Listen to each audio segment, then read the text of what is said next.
Hi everybody, I want to take a couple of minutes just to describe briefly kind of an overview of the three different kinds of movements that you'll typically be looking at when purchasing a watch from us.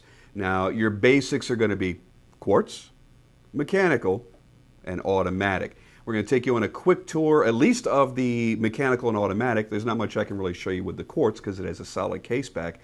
But in essence, when you're looking at the three, there's going to be a difference in cost, a difference sometimes in their operation and their ease of use. A lot of the reason people go for quartz movements is, well, they're the least expensive to manufacture, they're the easiest to produce mass quantities more efficiently, and, well, they're going to be the most accurate no matter what. So there's always going to be a place for a quartz watch in your collection just due to the fact that there's no upkeep except for changing out a battery every 3 to 5 years. And that's pretty much it. It's always going to be accurate. Every time you reach for it, it's going to be right on time. And here's where we get to see the real beauty of a mechanical movement in motion. The heartbeat of the movement right there in the escapement. What you're seeing there is the balance wheel as it harmonizes back and forth. And this area of the movement is actually what's going to control the expansion of the mainspring that's under here inside of that barrel. If you didn't have the escapement and you wound up the mainspring, as soon as you let go of the crown, it would unroll immediately, spin your hands wildly around the dial and have no control and no timekeeping.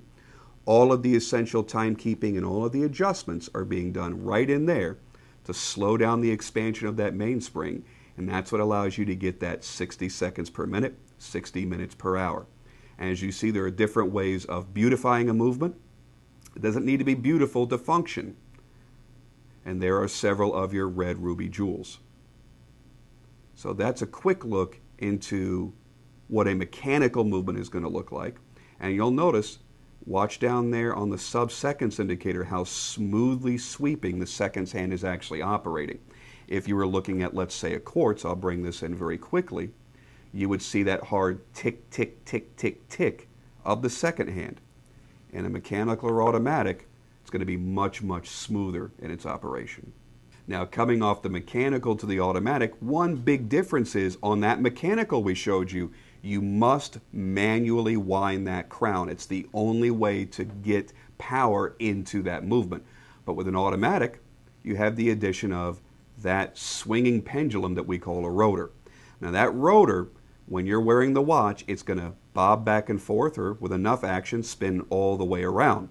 And at that point, it's transferring energy through a set of winding gears that will then perform the same operation as winding the crown. It's going to wind up your mainspring. Now the other big difference is you can wind this all day. You can sit there and turn the crown and turn the crown and turn the crown on an automatic.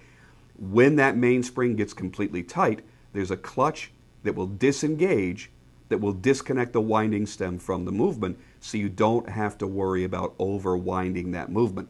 On a mechanical, however, when you're winding that mechanical, when you feel that tension like it wants to stop, that's where you need to stop winding because it does not have that same clutch and you could cause damage.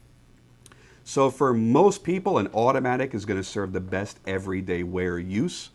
When you put it on and it's running, just keep it on throughout the day, and the natural movements of your arm are going to keep that watch running at all times. Now, hopefully that gives you more of an understanding of the basics of the three types of movements to help you kind of justify the cost and justify the collectability that may be applied to each one or the practicality for your everyday life.